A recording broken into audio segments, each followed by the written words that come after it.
Welcome back. We're jumping right in today with a piece on Opendoor's massive 790% stock run. Yeah, and the author really nails the central mechanism. They do. It's all about that tactical CAS warrant dividend that management used to just trap the short sellers. And identifying that catalyst, that's the real strength here. I mean, it's an expert move to see how they weaponize their cash position. But our job is to push it even further. Okay, so where do we start? Let's start with the money. Specifically, sharpening the synthesis between the company's fundamental divergence and its actual risk runway. Right. That's the key tension. The report lays out the numbers pretty clearly. It does. You've got Q3 25 revenue at $915 million.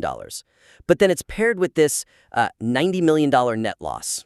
And at the same time, you have analyst targets way down at, what, $2, $2.50? Yeah, to the 250. And the stock is trading, 2 or 300% above that.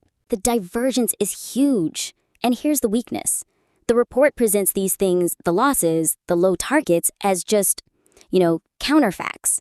Just data points on a page. Exactly. They aren't synthesized into active risk factors that are, actively eating away at that $962 million in cash. Which is the one thing management is relying on for this whole play. If you're going to detail a high-stakes squeeze, the reader has to know exactly how much time is left on the clock. I see what you mean. It treats the fundamentals like context, not a constraint. So what's the suggestion? How do we make that more actionable? We need to directly connect that cash burn rate to the really aggressive strike prices. The higher tier warrants? Yeah, the Series A at $13 and the Series Z at $17. That grounds this whole speculative move in a realistic, time-bound story. It gives the bear case some real teeth. Okay, so how do we do that math?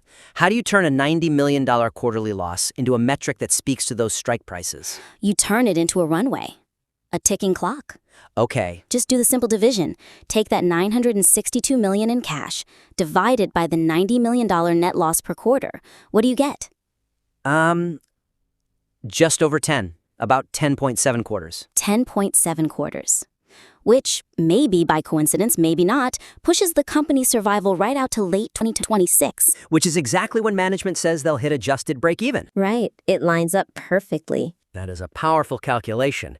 But I wonder, is net loss the right number? A smart reader might argue that, it includes non-cash charges. That's a great point. Wouldn't free cash flow give you a shorter, maybe more accurate timeline? It probably would, and that's a discussion worth having. But for a report that's focused on market psychology, on the squeeze itself, that $90 million net loss number is simple. It's visible. It's the public narrative. It's the public narrative. It's a clear, hard ceiling.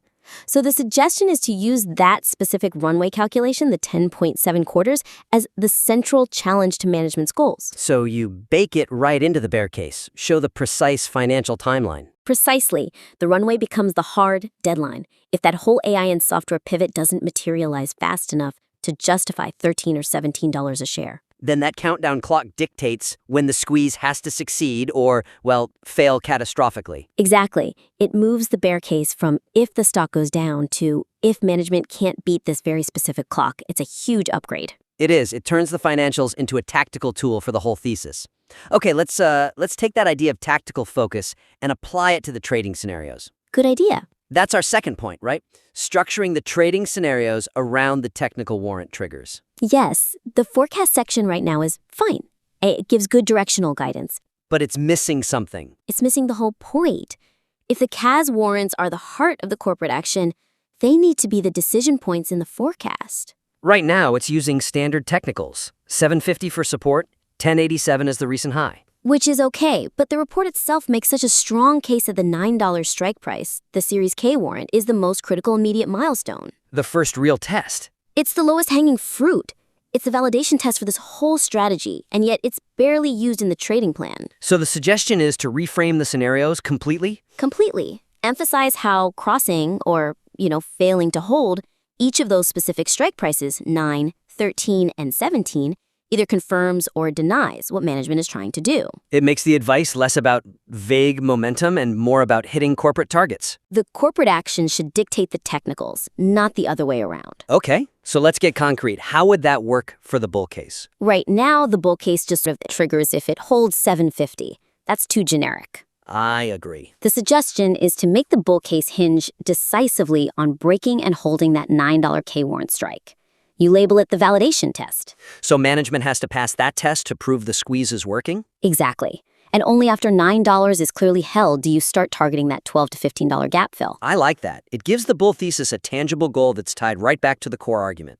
So what about the bear case? How do we tighten up the exit trigger there? It's pretty vague right now, just if momentum fades. Way too passive for a trade this aggressive. For the bear case, we need a sharp, definitive signal. What would that be? It should be a drop below the recent high, 1087, followed by a clear failure to get back over and hold that $9 K-warrant strike. Ah, okay.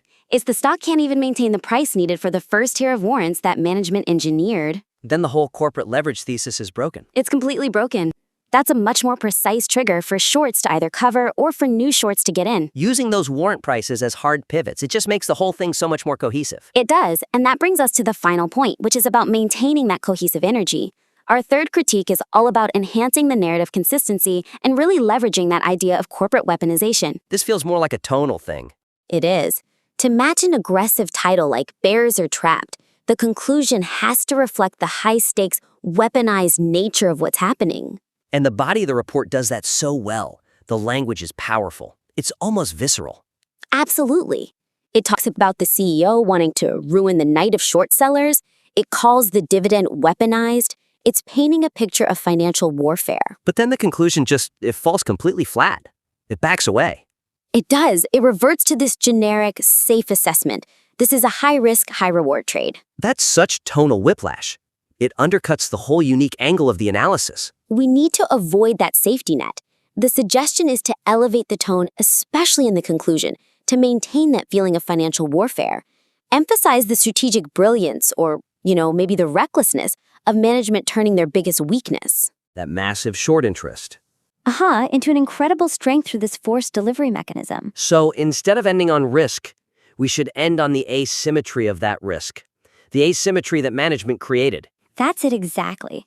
Frame the trade not just as high risk, but as a highly volatile outcome driven by extreme asymmetry, where management used its balance sheet to just change the rules of the game. And you can highlight the other factors too, right? Of course, you highlight the ridiculously high borrow fee, the low days to cover, all the mechanics that are actually trapping the bears. The difference there is huge. It's not just saying be careful, it's volatile.